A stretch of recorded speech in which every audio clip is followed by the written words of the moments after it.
Chiron si volse in sulla destra poppa e disse annesso: torna e silli guida e fa cansar s'altra schiera vintoppa.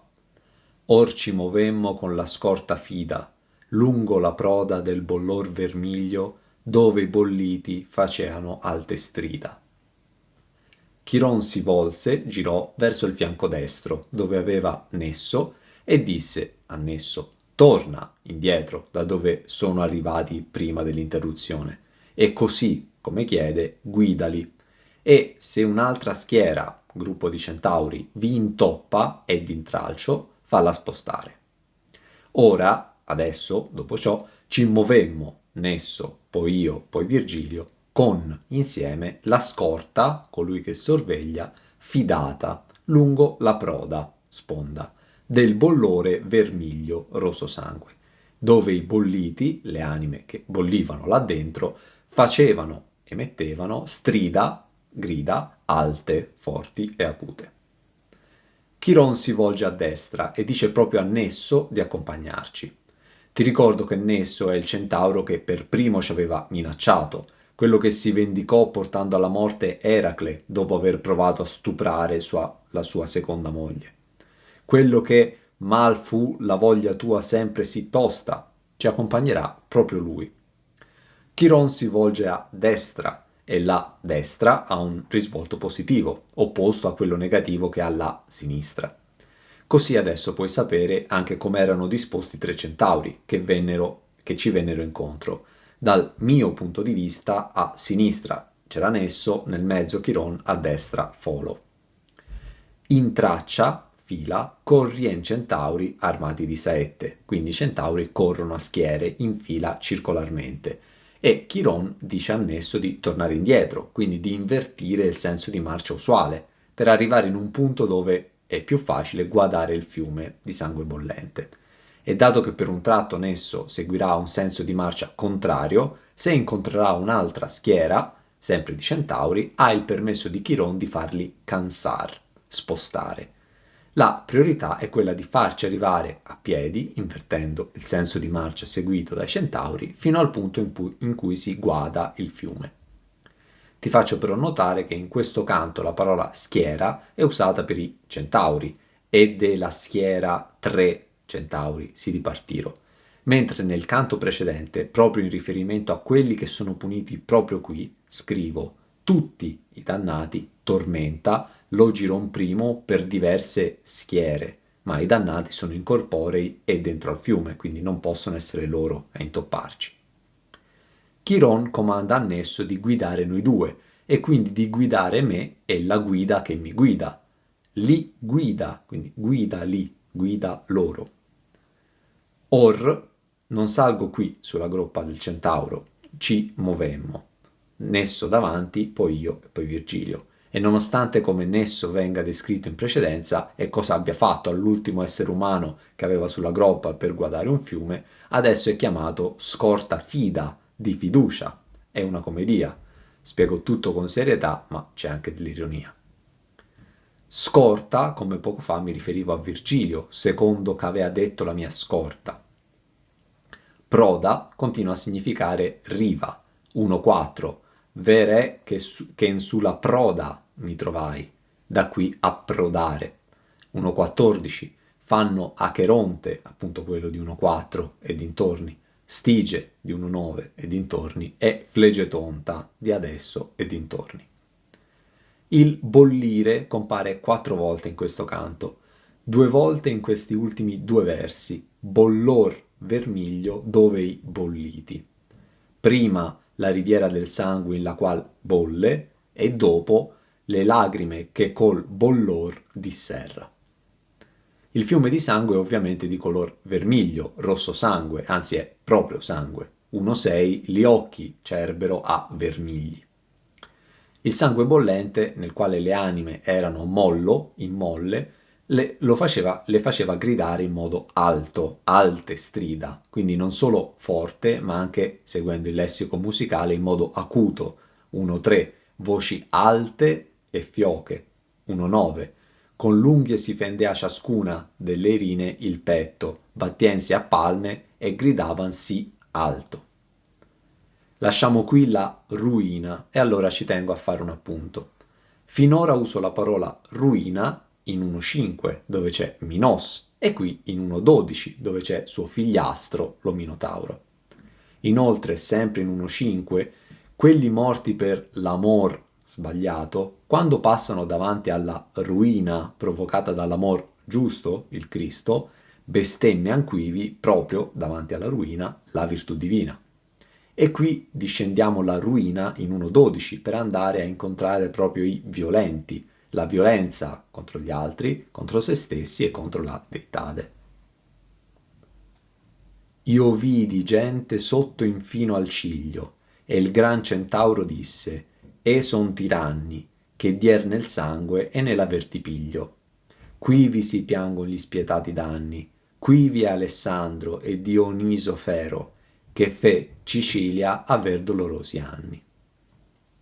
Io vidi gente, anime, immerse nel sangue, fino alle ciglia, e il grande centauro Nesso disse: Essi sono tiranni che diedero, offesero, nel sangue, i corpi, e nell'aver di piglio, gli averi. Proprio qui si piangono, soffrono i danni che hanno causato, spietati, senza pietà. Proprio qui c'è Alessandro di Fere e il feroce Dioniso, primo di Siracusa, che fece vivere alla Sicilia anni dolorosi. Le prime ombre che vedo sono sommerse dentro al liquido fino al ciglio, quindi anche i loro occhi stanno sotto, tanto che il centauro me ne indicherà 2 e per farmi capire quali precisamente indicherà i capelli. Tutto il resto, tranne fronte e capelli, era sommerso. Il centauro mi disse che queste anime appartengono, son al presente, dei tiranni, come già spiegato più volte, sia nell'essere sangue che nell'avere, aver di piglio. Piglio da pigliare, prendere, ma in modo improvviso e violento. Un pigliare che con forza e violentemente chiude 1,5 e caddi come l'uomo cui sonno piglia. Per tiranno si intende chi esercita illegalmente a proprio vantaggio, come descrivo nel mio Monarchia 3.4.10. Se errori simili si commettono per ignoranza, bisogna compatirli e mettere ogni cura nel correggerli, come bisognerebbe compatire uno che avesse paura credendo di vedere un leone fra le nubi, 1-2 come falso veder bestia quand'ombra. Ma se si commettono apposta, allora bisogna trattare con chi sbaglia così come coi tiranni, che non seguono le leggi dello Stato, secondo il pubblico interesse, ma cercano di storcerle a vantaggio loro. Gran Centauro, dopo essersi volto a destra di Chiron. Cosa è successo? Nesso da vendicatore e mal fu la voglia tua sempre si tosta è diventato il bene? No, assolutamente no.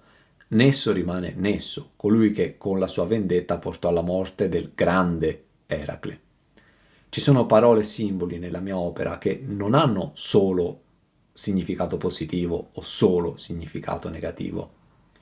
Destra indica sì il positivo, in contrasto con sinistra che indica il negativo, ma in 1.9 Virgilio mi descrive le 3 erine e dice: quella che piange dal destro è Aletto, Tesifone nel mezzo. E Aletto non è di certo il bene, perché sta a destra, sono 3, proprio come in questo caso, una nel mezzo, una a sinistra e una a destra. Anche grande non sempre ha un'accezione positiva. In 1.14 definirò Capaneo, chi è quel grande, quando Virgilio poi lo tratterà malissimo. Più sotto i giganti sono ovviamente grandi, giganti, e Dite in fondo all'inferno è ancora più grande di loro. Quivi non è solo qui, ma è appunto rafforzato dal vi, significa proprio qui, esattamente qui. Piangere, come sempre, significa soffrire e non lacrimare, concetto che invece comparirà alla fine di questo canto, le lagrime che col bollor disserra. In quanto tiranni non hanno fatto male solo a una persona nell'essere o nell'avere, ma a una moltitudine, magari senza fare differenze, e allora quei danni diventano ancora di più senza pietà, spietati. Ricordo che scrivo in un'epoca nella quale la violenza è la quotidianità, io stesso sono un soldato andato in guerra. Qui si parla anche di tiranni e assassini, non semplici soldati che per difendere la propria patria o famiglia hanno ferito o ucciso qualcuno. In un verso compaiono i primi due nomi di tiranni, Alessandro e Dioniso, entrambi intorno al IV secolo a.C., Alessandro di Fere in Tessaglia e Dioniso I il Vecchio di Siracusa, in Sicilia. Alessandro di Fere viene citato sia nel De Officiis di Cicerone sia nel Tresor di Brunetto Latino insieme al nome di Dioniso I di Siracusa. Alessandro, tiranno feroce, salì al potere uccidendo, non fu accettato dai sudditi e viveva nel terrore che qualche avversario si vendicasse della violenza subita.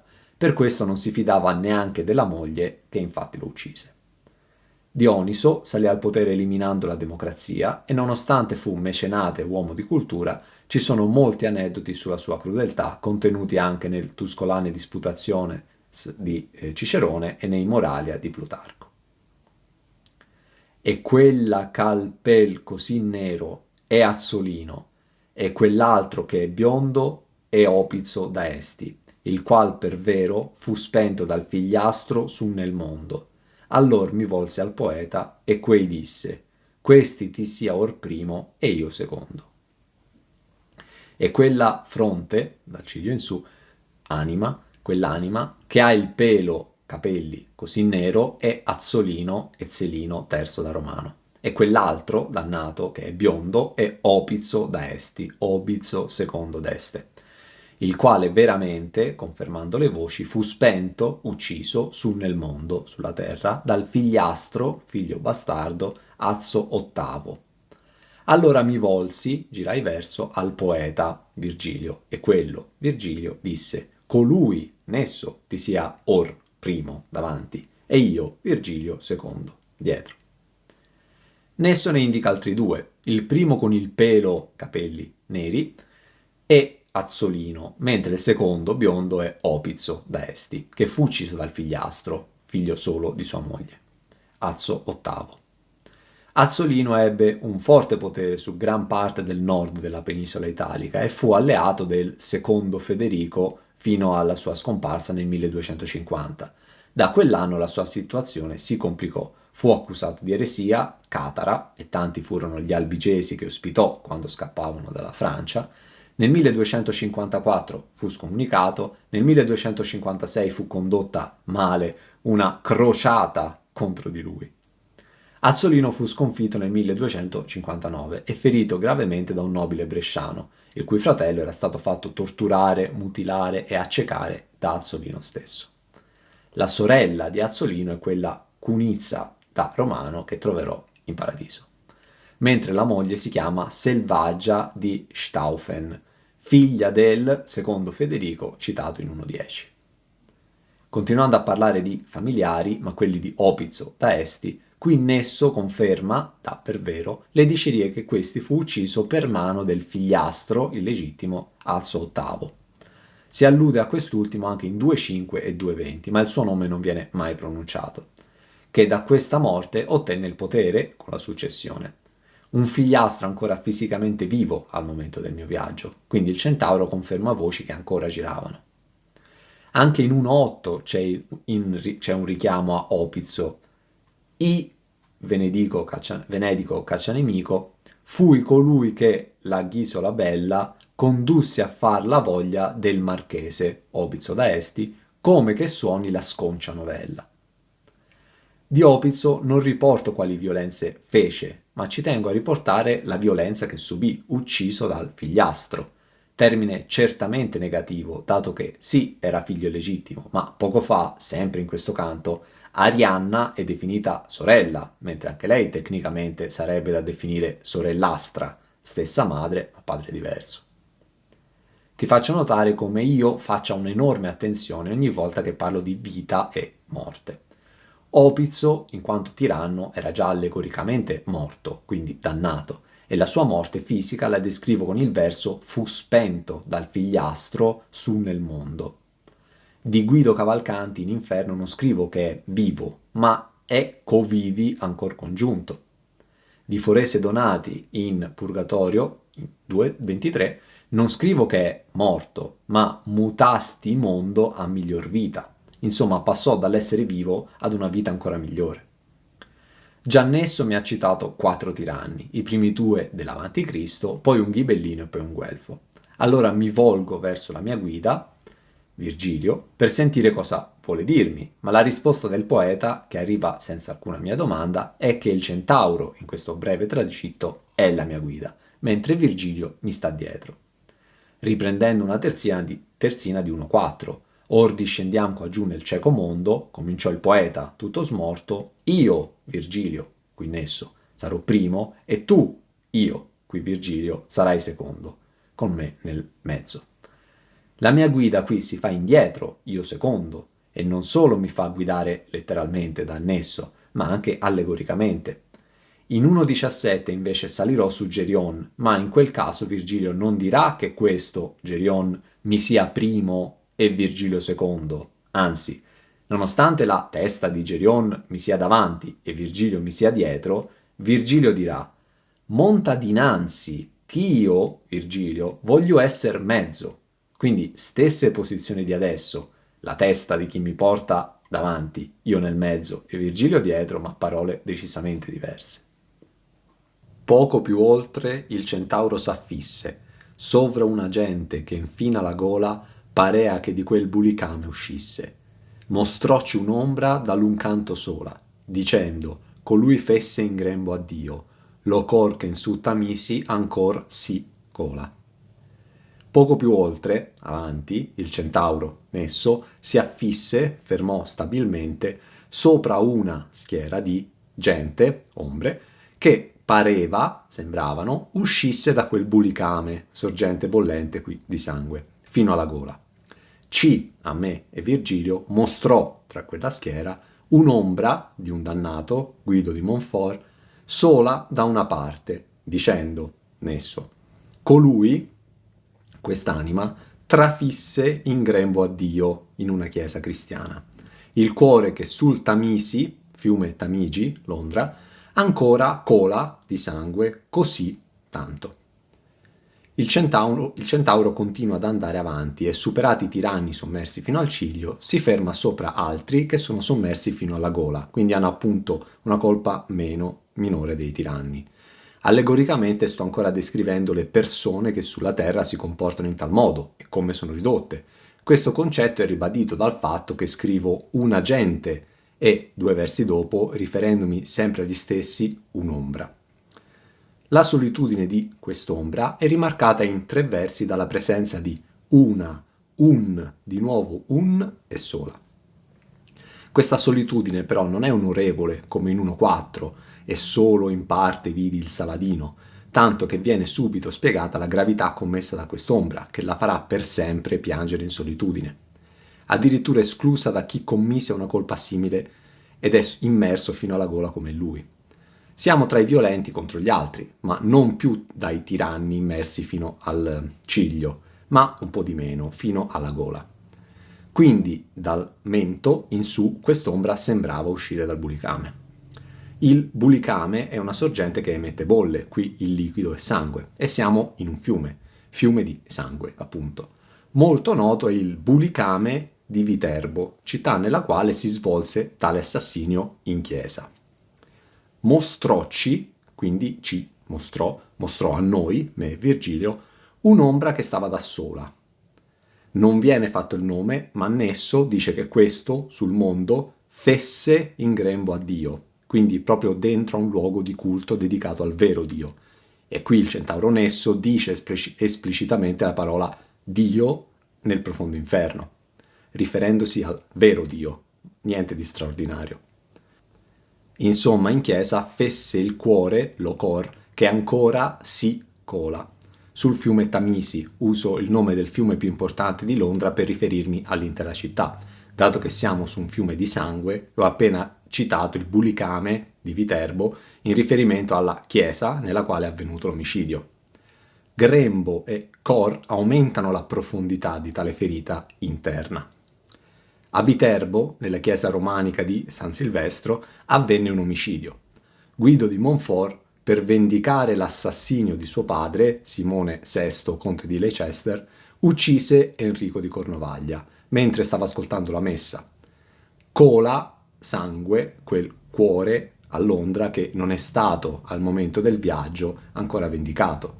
E qui siamo in un canto dove già Nesso si era fatto della vendetta, si era fatto la vendetta lui stesso.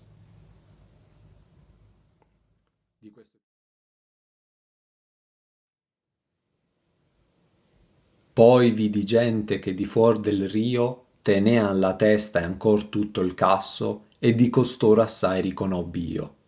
Così a più si facea basso quel sangue, sì che coscea pur li piedi, e quindi fu del fosso il nostro passo. Poi, ancora più avanti, vidi io gente, anime, che di fuori dal fiume di sangue tenevano la testa e anche tutta la cassa toracica e il busto, e di costoro ne riconobbi tanti.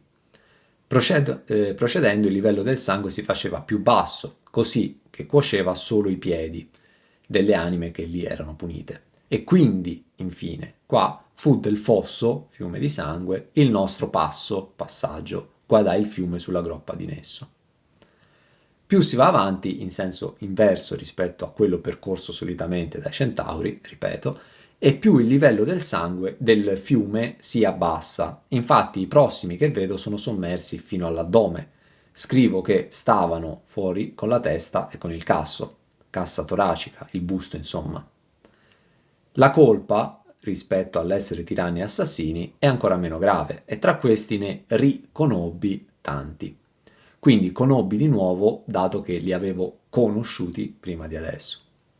Ti faccio notare l'alternanza dell'uso del singolare e del plurale nella prima terzina. Vidi, io, singolare, gente, singolare, dato che il plurale è genti, ma significa più individui, tenevano, plurale, la testa e il casso, entrambi singolari. Questi sono i violenti di strada, per faide familiari o altro, e di costoro ne ho conosciuti in vita e riconosciuti adesso dopo la loro morte tanti. Proseguendo a piedi, il livello del fiume si andava riducendo, così che c'erano anime immerse solo fino ai piedi, e quindi il sangue bollente gli cuoceva solo, si fa per dire, dato che è una tortura insopportabile ed eterna, i piedi. Andando ancora più avanti, trovammo il punto del fiume da guadare, e quindi fu del fosso il nostro passaggio. Con una disinvoltura assoluta non descrivo né la salita né la discesa dal centauro. Prima camminavo, poi qui dove il livello del sangue è minore salgo sulla groppa di Nesso, poi rinizio a camminare dall'altra parte mentre lui va via. Infatti Nesso continuerà a parlarmi di altre anime immerse nel fiume, adesso che sono sulla sua groppa, e poi il canto si concluderà con un poi si rivolse e ripassossi il guazzo, perché io sarò già sceso dalla sua groppa mentre lui tornerà indietro.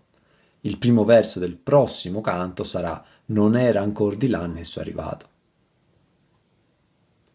Sì come tu da questa parte vedi lo bulicame che sempre si scema, disse il centauro, voglio che tu credi che da quest'altra a più giù prema lo fondo suo, infin che el si raggiunge, ove la tirannia convien che gema.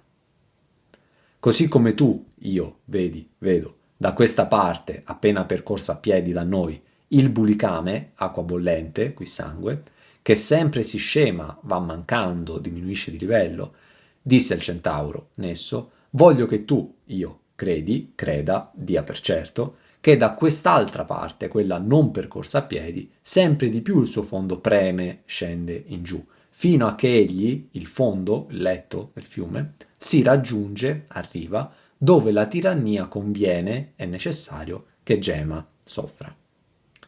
I vari livelli del fiume sono anche spiegati da Nesso, che ci tiene a sottolinearmi che, come vedo che da una parte il livello del sangue si fa sempre più basso, dall'altra parte va sempre più a salire. Il punto più profondo è dove sono sommersi i tiranni, i peggiori dei violenti contro gli altri. Il rio continua ad essere chiamato bulicame, perché ti ricordo che oltre ad essere fatto di sangue, bolle. Scema da scemare e quindi mancare, 2,7. Quando io mi accorsi che il monte era scemo, per questo quando diamo dello scemo a una persona intendiamo dire che gli manca qualcosa, un po' di cervello forse. Mentre stiamo attraversando un fiume, la mia guida, Nesso, mi informa su un qualcosa che io non posso vedere perché sta in basso, sott'acqua. In questo caso le differenti altezze del letto del fiume. Stessa situazione di 1,7. Quando stiamo attraversando un fiume e la mia guida, Virgilio, mi dice e anche qui voglio, che tu per certo credi, come qui, che sotto l'acqua è gente che sospira. A più giù prema lo fondo suo dà un forte senso di oppressione e gravità e riprende il così a più si faceva basso di pochi versi fa. Anche lì, oltre al a più che si ripete, si continua a insistere sul concetto dell'andare verso il basso. Qui prema lo fondo suo, infinché si raggiunge, e precedentemente si faceva basso. Insomma, mentre stiamo guardando il fiume, Nesso precisa che se dalla parte che abbiamo percorso a piedi abbiamo visto sempre meno sangue, dal sommergere fino al ciglio, al sommergere fino ai piedi, dall'altra parte il livello del sangue inizia a essere sempre più consistente fino a raggiungere il livello massimo dove i tiranni piangono gli spietati danni. La tirannia è la più grave sfumatura della colpa con il suo essere tanto violenti contro tanti altri a beneficio personale. La divina giustizia di cui punge, quell'Attila che fu flagello in terra, e Pirro e Sesto e in eterno munge, le lacrime che col bollor disserra, a Rinier da Corneto, a Rinier pazzo, che fecero alle strade tanta guerra. Poi si rivolse e ripassossi il guazzo. La divina giustizia di qua, da questa parte, punisce colpendo quel famoso Attila, re degli Unni, che sulla terra fu flagello di Dio, e Pirro, re dell'Epiro, e Sesto, Pompeo. E in eterno munge tira fuori il liquido le lacrime che col bollore disserra, fa evaporare nell'aere, libera, a Rinieri da Corneto, a Rinieri dei Passi di Valdarno, che fecero tanta guerra, furono briganti, alle strade. Poi si volse di nuovo, e lui stesso passò di nuovo, tornando indietro, il guado, punto d'acqua non profonda. Ultimi 7 versi, è sempre Nesso a parlare e poi va via.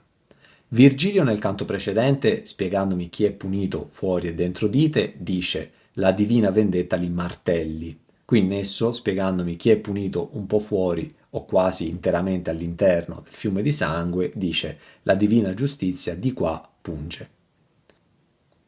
Insomma, mentre arriviamo dall'altra parte, Nesso ci tiene a dirmi altri tiranni che quindi sono sommersi dall'altra parte, quasi integralmente, nel sangue bollente.